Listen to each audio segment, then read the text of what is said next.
mandate authority. This is not something that the government should mandate. This is likely unconstitutional.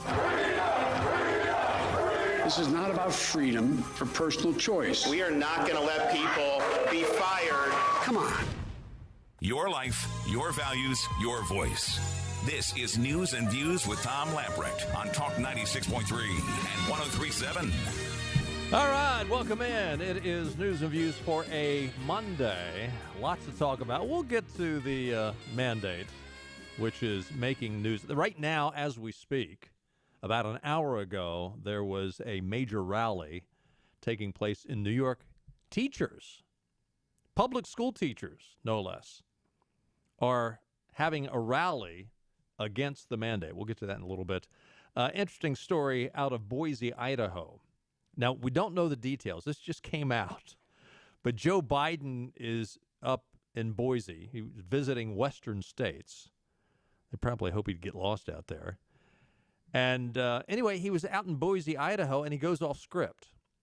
It was on the White House news feed streaming channel. So Biden gets out to Boise earlier today, and he starts talking about wildfire prevention, which Democrats are really good at this because they've only managed to burn down 2/3 of California with their wildfire prevention.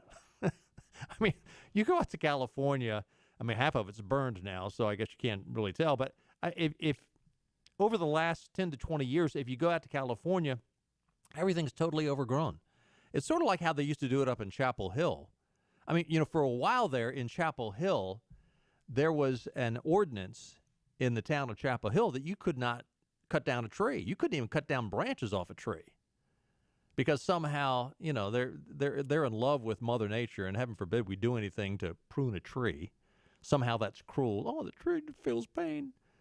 They wouldn't let you cut down trees. And we began to get these ice storms up there, and you had these huge old oak trees falling into houses.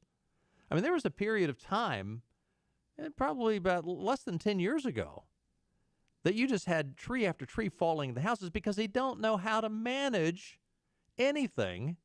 And they pass these goofy laws. Well, in California, they passed goofy laws, which has caused half the state to burn down. And so Biden wants to take that up to Iowa or Idaho. And anyway, he's doing this little talk, and all of a sudden he starts talking about how years ago he almost moved to Boise, Idaho, and don't know exactly what happened. Of course, Joe said, oh, it's not a joke.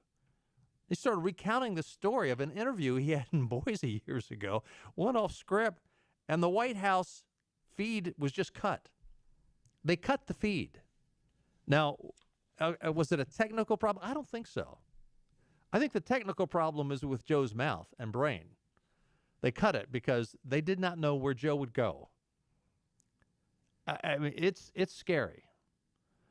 Speaking of scary Democrats, on Friday, North Carolina Governor Roy Cooper vetoed 2 bills, including an anti-critical race theory bill. We've talked about that often, that our lieutenant governor was all for. The House Bill 324, entitled Ensuring Dignity and Non-Discrimination in Schools, passed both the House and the Senate along party lines. Veto-proof vote in the Senate. We don't have that in the House. In an emailed statement, Cooper said, the legislature should be focused on supporting teachers, helping students recover lost learning, and investing in our public schools. Now, that same statement had more merit to be given by Republicans who were for this bill, helping students recover lost learning. We're actually going to teach them the 3 R's. But no, instead, we're going to teach them race theory. That's the 4th R now, and that takes up more time than the other 3 R's. He goes on to say, this bill pushes calculated, conspiracy-laden politics into public education. Conspiracy-laden. Yeah, and they think that the people that are pushing that think just because they call it a different name. Well, we don't call it critical race theory. Therefore, you can't say we're teaching critical race theory. Senate Leader Phil Berger said in a statement on Friday about HB 324, it's perplexing that Governor Cooper would veto a bill that affirms the public school system's role to teach students the full truth about our state's sometimes ugly past. His invented excuse is so plainly refuted by the text of the bill that I question whether he even read it. More broadly, Democrats' choice to oppose a bill saying schools can't force kids to believe one race is superior over another really shows how far off the rails the mainstream Democratic Party has gone. Well said, Phil Berger. Cooper also vetoed, this is even more unbelievable. I mean, it's unbelievable that he would veto that. But Cooper also vetoed House Bill 805, known as Prevent Rioting and Civil Disorder, which would have created stricter penalties for people who riot. Tim Moore filed the bill after the riots and the protests last summer, after they burned down parts of Charlotte. I mean, right here in Greenville, they threw a few bricks through the window after they bust in people. 2 Democrats voted with Republicans when it passed the House. In the Senate, no Democrats voted for it. People who commit crimes during riots and other times should be prosecuted, and our laws provide for that, but this legislation is unnecessary and is intended to intimidate and deter people from exercising their constitutional rights to peacefully protest. Look, there's nothing in this bill that prevents you from peacefully protesting. That's the whole point of the bill. We welcome you to peacefully protest. We just don't want you to burn down the town, all right? On Friday, Moore called the veto of the rioting bill a slap in the face to small businesses, owners, and residents of cities and towns across the state that were damaged by lawless riots. And, you know, again, it happened here in Greenville. It happened in many other parts. These rioters are bussed in. In some cases, they're not even from a part of North Carolina. They're from out of state. They're bussed in. The bricks are bussed in and put on pallets in certain places, certain street corners, so they can pick up the bricks and throw them through windows. That's peaceful protesting in the Democrats' eyes. Carolina Journal is reporting felons who registered to vote in North Carolina during an 11-day window between recent court rulings will be allowed to vote in upcoming elections. The state Supreme Court ruled on Friday in favor of those quick-acting prospective voters. Now, I don't know how many there were. There was only an 11-day window for felons to register to vote. Felons who did not register between August 23rd and September 3rd will have to wait for the resolution of a court case focusing on their voting rights. A 3-judge Superior Court panel ruled on August the 23rd that all felons who have completed their active prison time should have their voting rights restored. 11 days later, the North Carolina Court of Appeals issued a stay blocking that ruling. Now the state's highest court has determined that the stay will be implemented prospectively only, meaning that any person who registered to vote at the time when it was legal for that person to register under the then valid court orders, as they were interpreted at the time, shall remain legally registered voters according to the court's one-page order. The North Carolina Board of Elections shall not remove from the voter registration database any person legally registered under the expanded preliminary injunction between the 23rd of August and September 3rd. Now, here's the problem. This goes against our state constitution. Andy Jackson, director of the Civitas Center for Public Integrity, said critics have said that the ruling amounts to judges rewriting state law. Felon disenfranchisement is not by law, it's by the North Carolina Constitution, which is the law. It'll be interesting to see how judges will try to square the circle, Jackson said. It seems like they're actually going to be trying to rewrite the law themselves, which is something judges are not supposed to do. They're not supposed to do it, but they've been doing it for a long, long time. The case has prompted state lawmakers to criticize State Attorney General Josh Stein when Stein refused to appeal the August 23rd ruling, citing a technicality. Legislative leaders fired him and hired private lawyers. The private lawyers secured the stay from the Court of Appeals, which goes to show you I mean, Josh Stein needs to be removed from office for malfeasance. I mean, private lawyers immediately get the Court of Appeals to agree with them and issue a stay. Josh Stein's job is not to decide whether he likes a certain ruling. His job is not to go to the governor and ask him. His job is to enforce the law of the land. And the Constitution is our ultimate law of the land. And no, I'm not going to do it. Again, this is another example of anarchy. When we've got a system of laws and we have individuals just deciding what they want to do when they feel like doing it, and they're just going to, they are a law unto themselves. And again, this is, my big pet peeve is why does anybody in authority listen to these non-politicians, non-lawmakers? I mean, we are a system of laws, checks, and balances. You create a law, it goes through the legislature. It's signed by the governor. It's but no. We have these people that want to bypass everything about lawmaking. They think they've got, and look, it went into hyper mode. Now, I mean, the courts offer opinions. But, going back to Roe v. Wade, that was supposed to be an opinion, but no, it was the law of the Medes and the Medes and the Persians.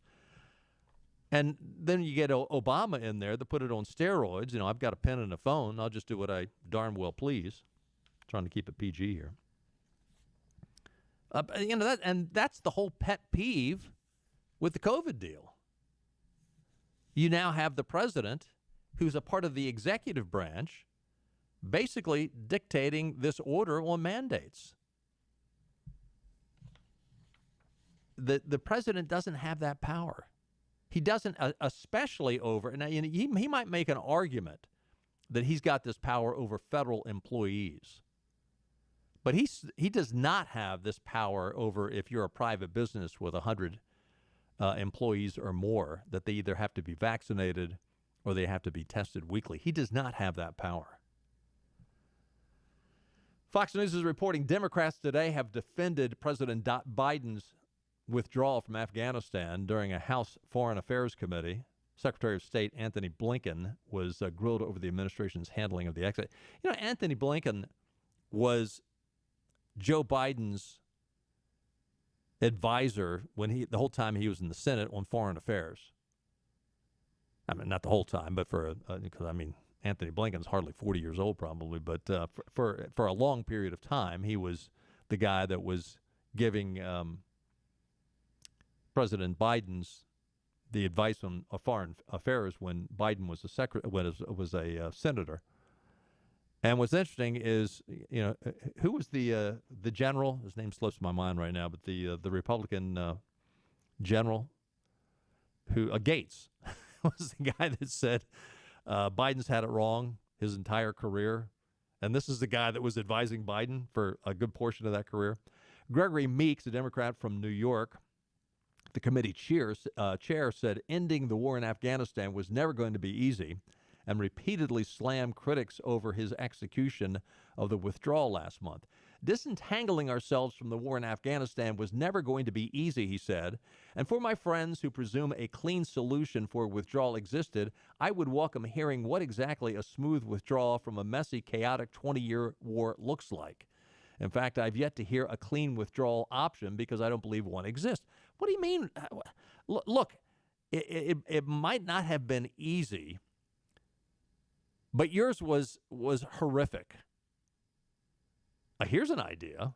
I mean, how about we had kept the Bagram Air Force Base, which now looks like it's going to be taken over by China? How about if we had just kept, and again, this is where I would have disagreed with Donald Trump. We have Air Force bases. We have bases all over the world. Why wouldn't you keep that one? Put several thousand troops there and keep that base. I mean, it was beautiful. It was a few hundred miles away from China, right there in the midst of the Middle East. But I mean, the other thing is, and then they turned around and typical of Democrats, just like Obama always blamed Bush, they're now looking at well, Trump wanted to leave. This is all his fault.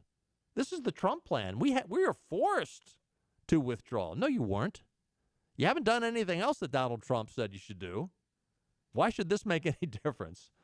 Anyway, the Republicans are just now getting underway with their questioning of Blinken. We'll see where that goes. Probably more on that to come on News and Views Tuesday episode. We got to take a time out. Lots more to talk about. We'll get into these COVID max mandates and how goofy they are. Stay with us. We'll be right back. And we're on location at one of my favorite places in the whole planet because this is some of the best food you're ever going to eat in your life. We are at Nino's on Red Banks Road in Greenville. It's one of my hangouts. It's one of the places that I love. I got my friend Pietro Pasalacqua. How'd I do? You did great. Let's talk about the food. What makes this place? I know it's special Italian from authentic Italians, but tell us why it's so special. Because everything we do, it's really what we came up on the menu from what we did at home, from my grandparents, my parents. So it's exactly what we eat at home, and that's the way we cook. That's why it's special.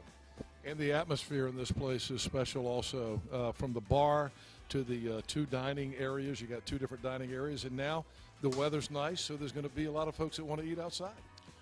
Yeah, we have two rooms. One room is designed a little different. We're also working on the patio to make it more attractive and more useful in the summer with a cocktail service. And we're always improving our services. And, of course, my friends here, my buddy, Chef Massimo, who I love, and Sal and Pietro, you guys do a great job here. Not just Italian, but I had a great pork chop here the other night. You got great steaks, too. Mm-hmm. Yes, we're also adding filet mignon in the future on our menu. And Massimo is coming out with a really good side dishes for it. And so we're really excited to come out with new meats and fish dishes.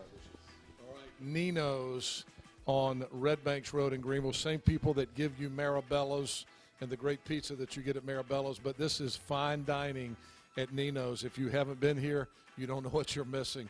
Come see them at Nino's on Red Banks Road. And Pietro, what is that famous saying about Nino's? The food that you enjoy with people that you love. Top Dog Academy is Eastern North Carolina's complete dog training facility. Top Dog provides an excellent environment for dogs of all ages with training services and work week daycare. Top Dog is located on Highway 43 South, just 4 miles from Bells Fork, and features a comfortable, healthy environment and a spacious facility for daycare and a brand new, beautiful facility for training. This is your Drive at 5 and ENC with Tom Lamprecht. Welcome back to News and Views on Talk 96.3 and 103.7. It is September 13th, National Peanut Day. That ought to be a big celebration for Eastern Carolina. I mean, peanuts, that's our pride and joy here in Eastern Carolina, right? Take a look at your weather forecast today. Well, it's nice, a little hot for September, but 92. Tonight, clear low on 67. Tomorrow, high of 92 with lots of sunshine. And showers come in on Wednesday after 2 o'clock in the afternoon. We'll have some passing thunderstorms, a high of 89. So very summer-like weather this week. So the New York Post editorial board ran an op-ed today, and they rightly have a gripe. The democratically controlled Federal Elections Commission came out and decided that Twitter violated no election laws when it censored the New York Post reporting on Hunter Biden's laptop ahead of the 2020 election. Now, remember what all was on that laptop. Interestingly, the news was leaked from, and it shows you how liberal this is, leaked from the FEC, the Federal Elections Commission, to the New York Times. So it could be treated with maximum scorn. I mean, no doubt when I say leaked, it was some Democrat member of the FEC. The Times report sneeringly begins that the Post article was unsubstantiated, which is bull. The Biden team never denied that the laptop is real. Hunter Biden later told CBS, oh, well, it could be mine. Could be. There's pictures of you in compromising positions and situations on the laptop, but Could be yours. People involved in the emails the New York Post published, including Joe Bobulinski, have confirmed the content. The only reason the article is unsubstantiated is because the Times and other liberal outlets don't want to actually report on it. I mean, that's the truth. How do liberal media outlets substantiate certain articles? They have one liberal organization reports on it, and then another liberal organization says, oh, well, the Times reported on it, so the Post can then report on it, then CNN can then report on it. So then, hey, it's substantiated. If the Times report on the FEC's decision is accurate, the agency decided that the Twitter decision was commercial, not political. The move followed existing policies related to hacked materials. But Hunter Biden's laptop wasn't hacked. It was forgotten at a Delaware computer repair shop, a fact confirmed by the shop's owner to multiple reporters. The Times says by people who wanted Biden to lose the election. That's who reported. It says the Times. Now, here's the editorial makes a great point. Oh, you mean like the people who reported on Trump's tax returns? Those kind of people? Is that what you mean? The people who talked about the telephone transcripts of his call to the Ukraine president? Is that what you mean? Does anybody think for a moment that Twitter would have censored a report about a laptop owned by Trump or Trump Jr.? The Times can't even get the timeline right, so says the op-ed. It writes, Twitter actually reversed course within a day of its decision to block distribution of Hunter Biden's article and its chief executive, Jack Dorsey, a.k.a. Rasmussen. It called the initial move a mistake. While it's true Dorsey did call it a mistake, Twitter still banned the post, blackmailing the post by saying they wouldn't unlock their account unless they deleted the Hunter Biden post. So they back off and they said, oh, we shouldn't have deleted it, but we're not going to let you out until you delete it. The Post refused. The story was true. Twitter finally backed down, but it was 2 weeks later, basically, the story originally came out mid-October. By the time they released their account, unlocked their account, it was basically Election Day. The liberal media ignores and lies about the Hunter Biden laptop. Then they're lying about it again. And now Twitter and the FEC are parroting those lies. It wasn't hacked. It's real. It's not a cover. It's totally infuriating. And the FEC is supposed to be a nonpartisan watchdog. And now the foxes are in charge of it. There is a lot of interesting news out on COVID today. The most bizarre thing over the weekend, did you see the Kamala Harris tweet on Sunday? Her tweet urging Americans to help protect already vaccinated people in order to end the COVID-19 pandemic. Listen to this, because it doesn't make any sense at all. This is our vice president. Quote, by vaccinating the unvaccinated, increasing our testing and masking, and protecting the vaccinated, we can end this pandemic. That's exactly what we're committed to doing. Okay, again, listen. By vaccinating the unvaccinated, we'll protect the vaccinated. That's essentially what she's saying. Yeah. This is the Biden rhetoric on the vaccination. I mean, stop and think. So we're protecting the vaccinated if the unvaccinated get vaccinated. Wait a minute. I thought if you were vaccinated, you were protected, right? That's what they've been telling us. That's what Joe says. Every time he opens his mouth, he tells us, get the vaccination and you won't get the COVID, which is a lie, by the way. We've talked about that before. You will get it. Your symptoms will be minimal. You probably won't have to go to the hospital. And, look, this is your decision. But the idea, come up with these stupid statements. We got to protect the vaccinated.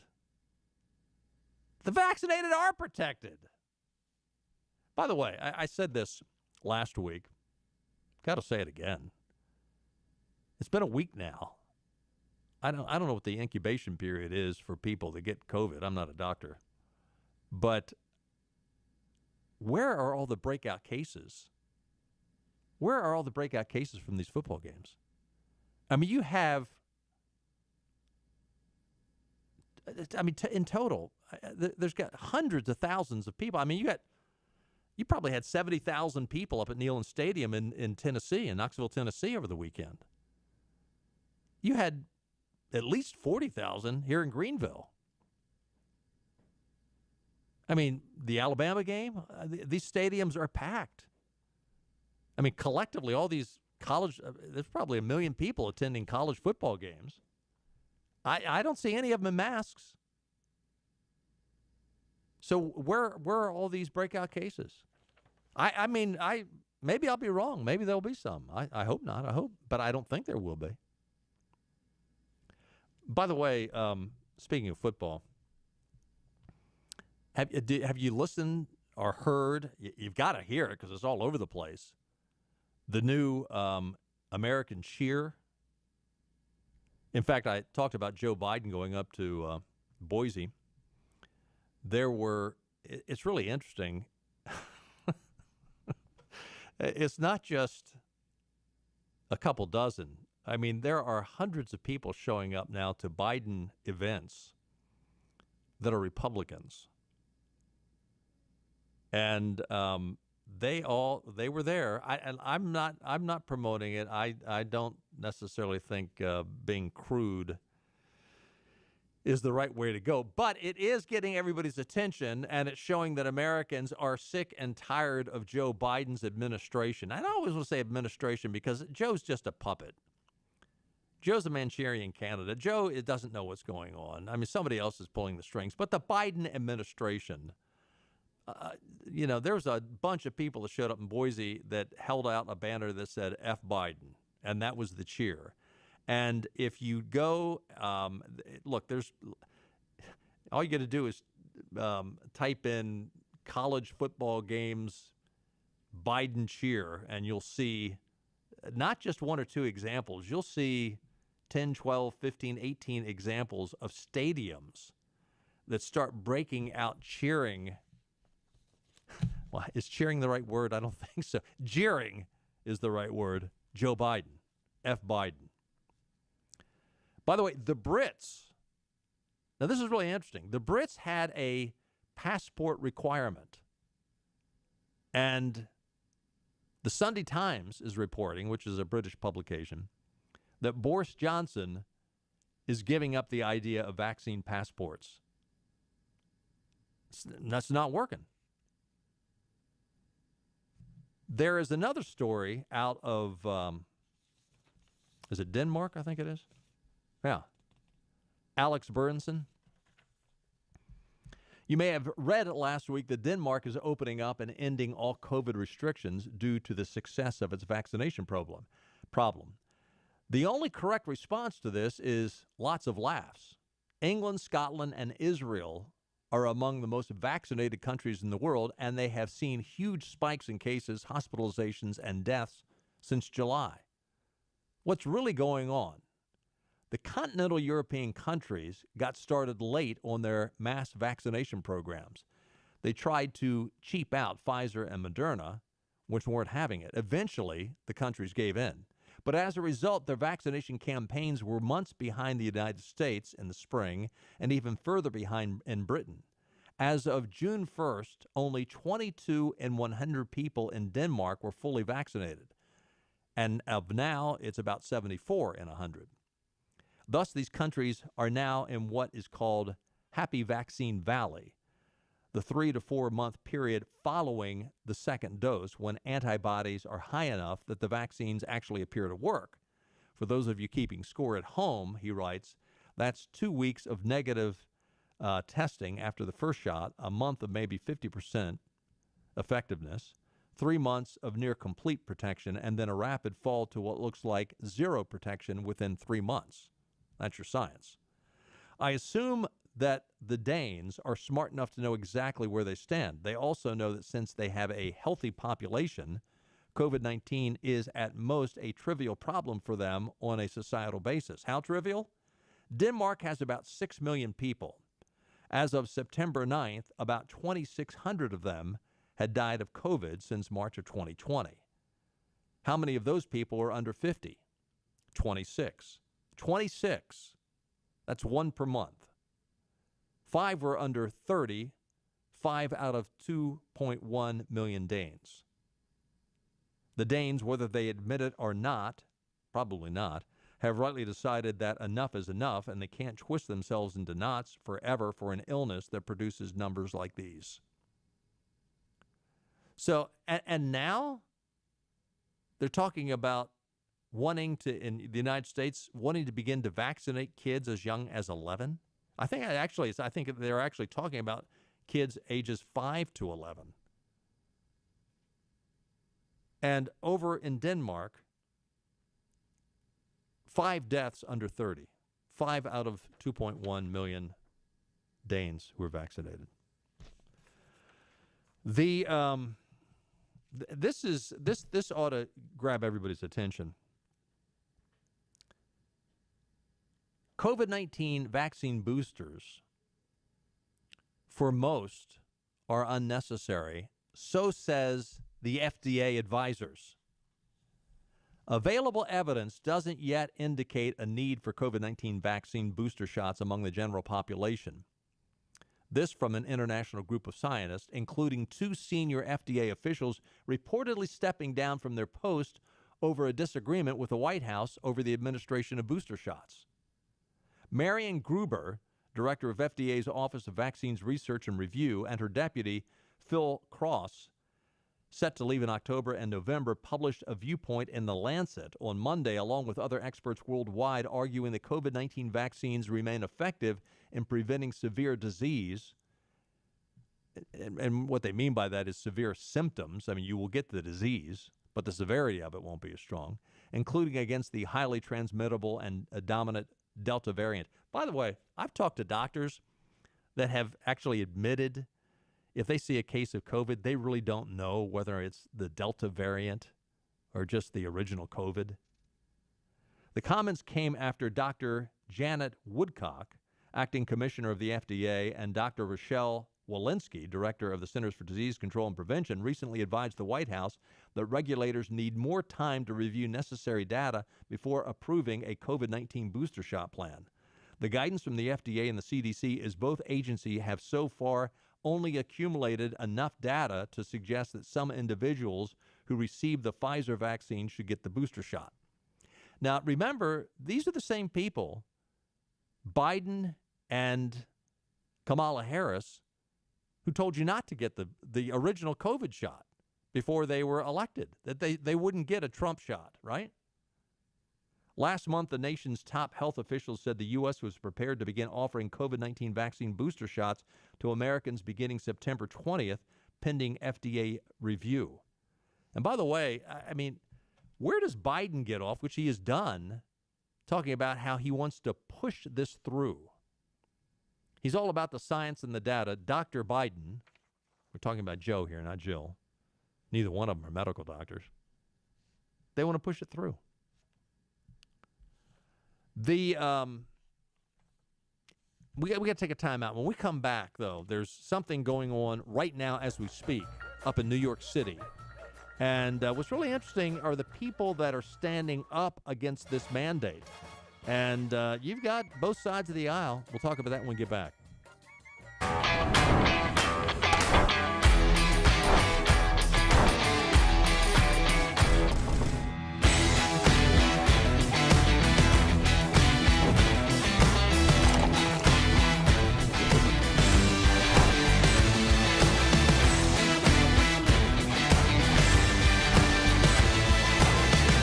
Break the chain. Eat local. Tiebreakers. Hey, this is Hank Hinton back here at Full Service Flooring in Winterville. I'm here today with Corey Little, who's the operations manager here at Full Service Flooring. Corey's been here 6 months, but you've been in construction a long time. Tell us about what you do here at Full Service Flooring. Yeah, I got over here about 6 months ago. I've been in construction for, like I said, a little over 20 years, and I've known Tim for a long time now, and he's brought me over here to see what new kind of things I can bring to the store and to our customers. And I'm in charge of scheduling, and I don't know what else. I'm in charge of everything. It seems like we work together as a team and try to pull it all together. I might do a measure one day and do a commercial floor the next day, but we just kind of all work together and pull it all together at one time. So what's new in flooring? What is the hot new thing? The hot new thing is LVP or LVT, depending on what you're looking for, which look you're looking for. It's a waterproof product. It's absolutely fantastic. You can't really beat it. A lot cheaper than hardwoods? It is definitely a cost-effective alternative to hardwoods, yes, sir. So, Corey, how is business right now? And business is good. Despite the pandemic, we're still seeing a lot of new customers in the store, and we get an opportunity to introduce our products in a lot of different situations right now. Corey, you've got a lot of experience in the construction industry. How is that helping you here with people, helping people with flooring here at Full Service Flooring? Sure. I try to take the experiences that I've gained over my time in construction to help apply that to the flooring, whether it be with what the structure is made out of, the subfloor that we're going over top of, or maybe even just how it coordinates with your kitchen cabinets in construction or in your bathroom and how the tub and everything all ties together. And a customer can just come here and see you anytime?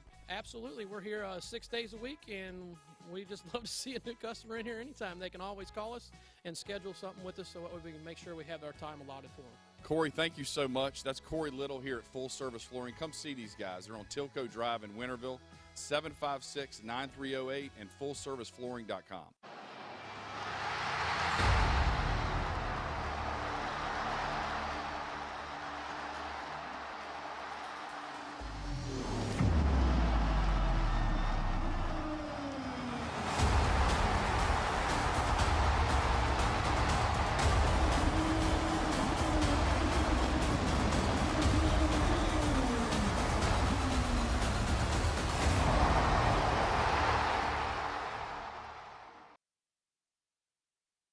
Back to news and views. Talk 96.3 and 103.7. Welcome back in. People Magazine is reporting, and a number of other outlets have reported on this as well. A New York hospital is being forced to pause delivering babies after experiencing mass staff resignations due to COVID-19 vaccine mandates. It's not due to COVID-19, it's due to the COVID-19 vaccine mandates. People are saying, no, I'm not going to do it. On Friday, Lewis County Health System CEO Jerry Clayer announced during a press conference the hospital has faced a number of staff resignations because of the state's vaccine mandate for healthcare workers, losing 30 employees. He said the facility's maternity unit alone has seen 6 staff members resign, with 7 other staff members refusing to get the vaccine, leading to the halt in maternity services. Lewis County Health System did not immediately respond for further information. Last month, Cuomo announced that all healthcare workers in the state were required to be vaccinated against the COVID-19 vaccine by September the 27th. You know, I heard another story today that there are a number of places that think they're going to have to be mandated, that the employees, the mandate is going to force them to get vaccination. And a number of these places, the employees are saying, well, you know what? I'm not going to do it. And as a result, there's a high number of people that are taking their vacation now. They're using up their unaccrued or the vacation they've accrued but not used. They're using that now because when the time comes that they have to either be vaccinated or leave, they're leaving. And by the way, I know a higher up on the medical side rather than the administrative side of healthcare here in Eastern Carolina.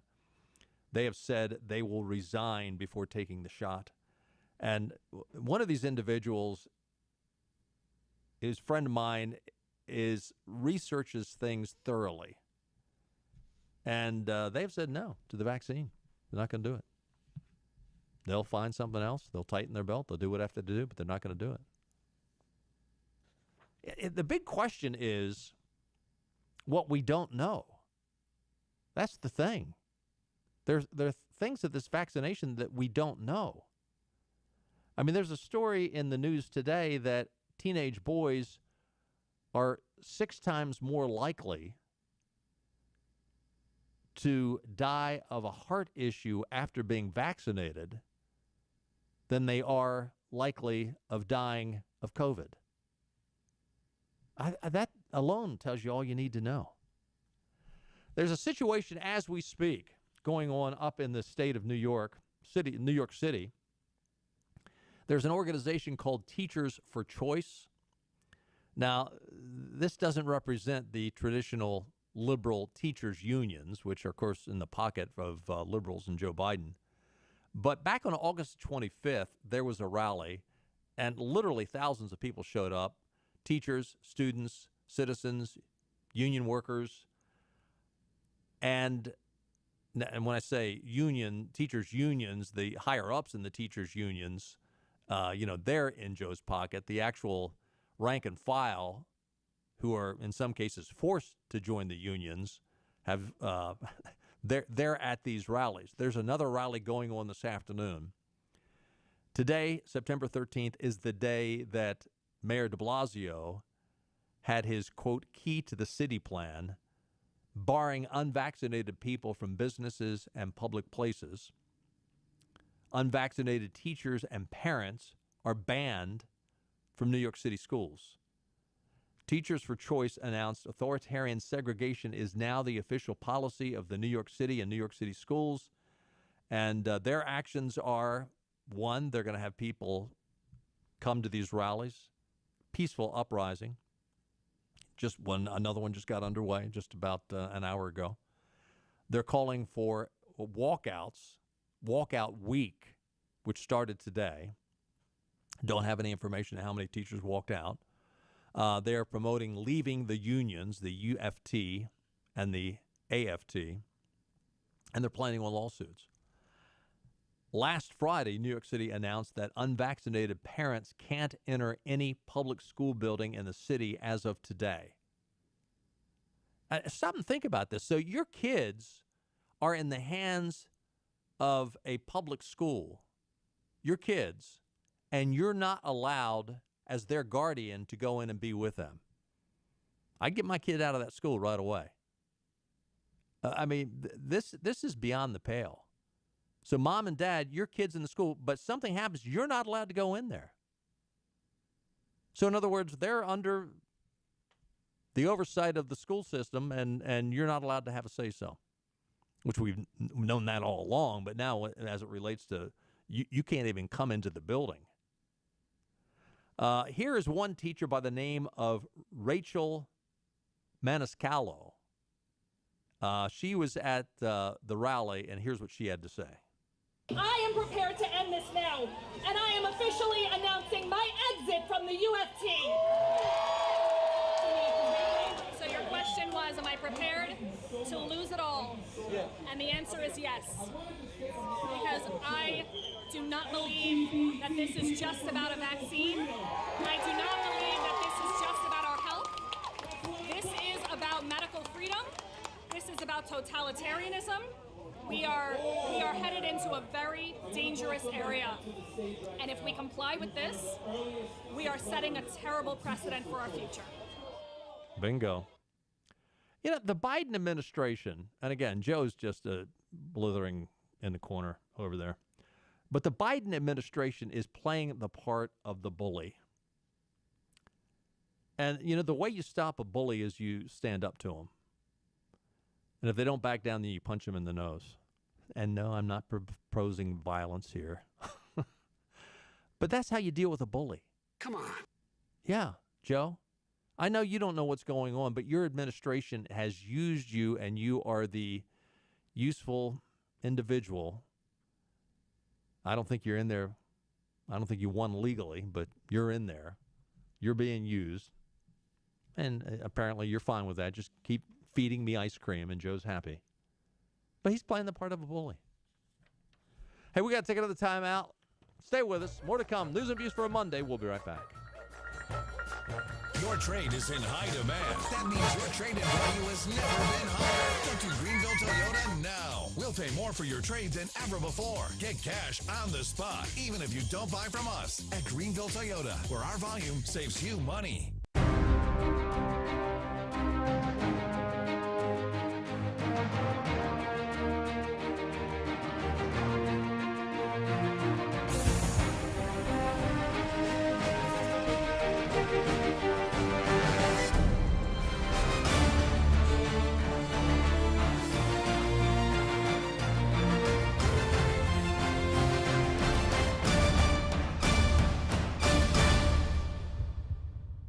Air Service is back at Pitt Greenville Airport, offering safe, clean facilities and flights from American Airlines. That means the short commute, quicker lines, and better prices that get you where you're going fast and easy. See it for yourself. There's great things inside at Pitt Greenville Airport.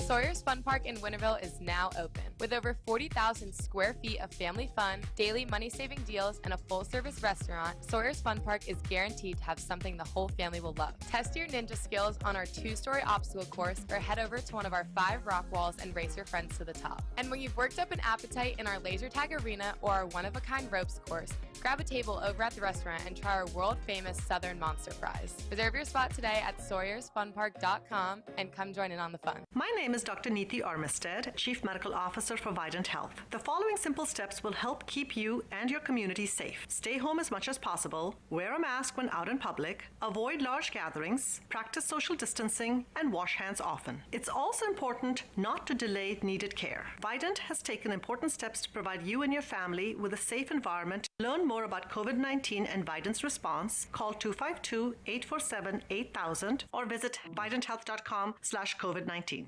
Acre Station Meat Farm, along with Lane Angus Beef, bring you Farm to Fork Beef. Stock your freezers now with affordable beef boxes, just in time for the grilling season. Farm to Fork Beef brings quality local beef to your family. From your traditional butcher shop, Acre Station Meat Farm. Come on down to Acre Station Meat Farm and find out why we're #1 in fresh cuts and friendly service. Acre Station Meat Farm, Highway 32 North, Pinetown.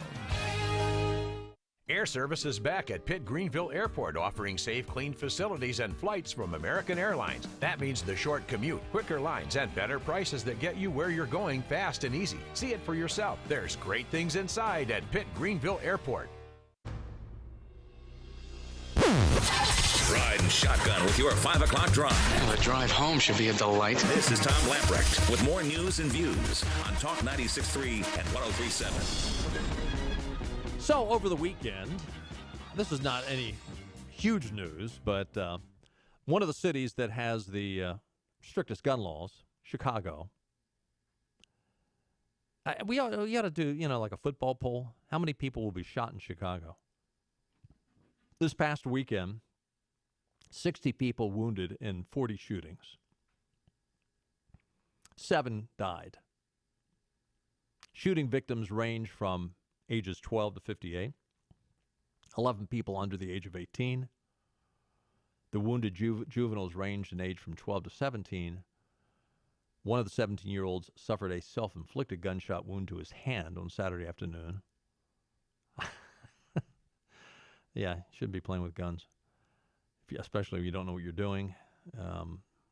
Anyway, here's the most interesting part of the story. Child COVID deaths in Chicago versus Chicago shootings. This tells it all. Child COVID deaths in Chicago, 214. Children shot, child deaths in Chicago from shooting. I'm sorry, not death, just child being shot. Okay, let me clarify that. 214 died of COVID-19.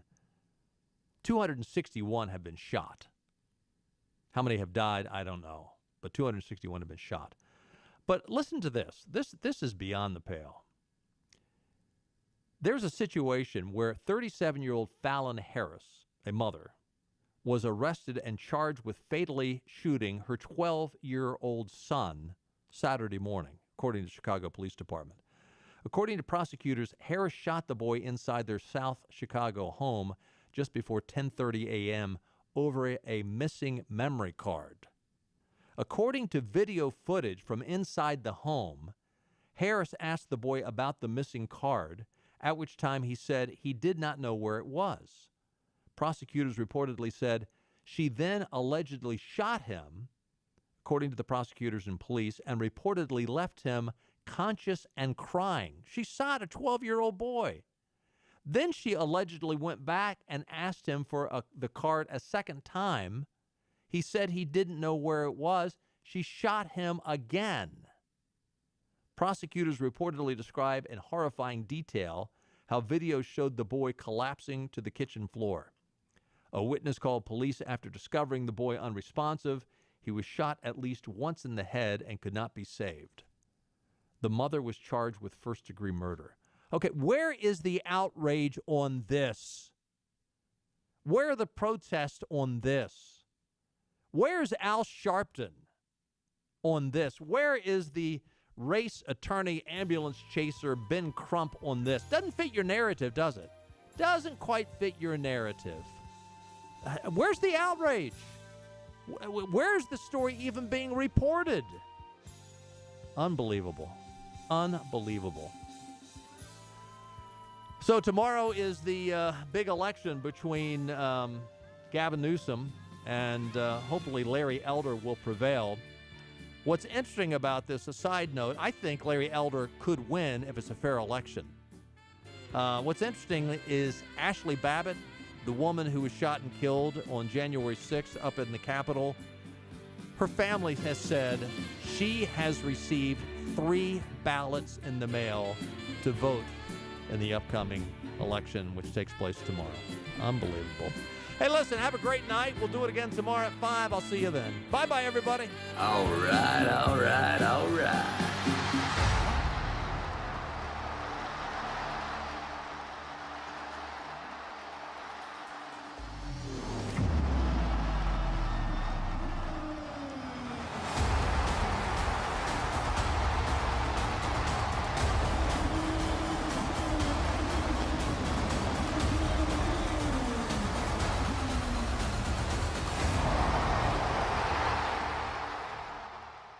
We're on location at Fabric and Home Furnishings, and I'm back with my friend Lisa Pendry. And Lisa's been telling me about all the great renovations that have been going on here in the store, and I've been looking around, and it looks fantastic. Tell us what you've done here. Well, we've knocked some walls down, we've painted, we've added some new vendors, lots of new exciting things going on. So we're making room for everybody to get what they need to transform their homes. Looks fantastic in here. Last time we talked, you were saying that you were able to deliver a lot faster than most other furniture stores. Is that still the case? It is. It's changed a little bit, but we're still looking at around 8 to 10 week delivery, and we do sell our floor samples right off the floor. All right, we always say that Fabric and Home Furnishings is more than just a fabric store, so tell us what the more is all about. When people come in, what should they expect? Well, we love to get to know our customers. I have the best crew I've ever had, and everybody on my team is an interior designer. So we offer in-home design service, which we always have, but now they can each come out to your home after they work with you in here, figure out what's going on in your residence or your commercial property to pull it together and help you make everything beautiful. You got great folks here. I do. I can tell you, I haven't gotten to know them. It's like a family when you come in here, and everybody gets along well, and you can tell that these guys and gals really know what they're talking about when it comes to interior design. They do, and that's really what makes us different. We offer complete in-home design service. We don't charge a by-the-hour fee. It's a flat one-time fee. We work with you in here, in your home, in your business, and help pull everything together. All right, it's more than just a fabric store. Fabric and Home Furnishings in Arlington Village. Come see this lady. She's fantastic.